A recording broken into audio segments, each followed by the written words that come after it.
Työhyvinvoinnista puhutaan paljon.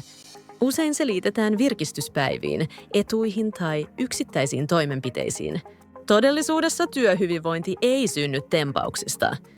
Se syntyy siitä, että miten työtä johdetaan arjessa. Monissa organisaatioissa työhyvinvointi jää hajanaiseksi.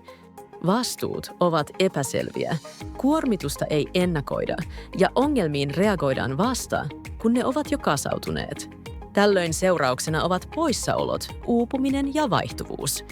Ei siksi, että ihmiset eivät välittäisi, vaan siksi, että kokonaisuutta ei johdeta. Työhyvinvointi ei ole erillinen projekti. Se on johtamisen tapa.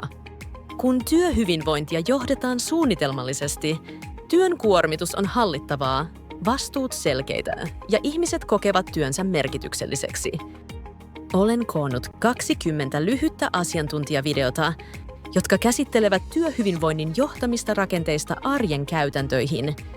Videot perustuvat tutkimukseen, käytännön johtamiskokemukseen ja työnohjauksessa esiin nousseisiin todellisiin haasteisiin. Kokonaisuus on suunniteltu niin, että sen voi käydä läpi omaan tahtiin ja soveltaa opit suoraan omaan työhön. Tämä kokonaisuus on tarkoitettu esihenkilöille, asiantuntijoille ja organisaatioille, jotka haluavat johtaa työhyvinvointia tietoisesti, ei sattumanvaraisesti.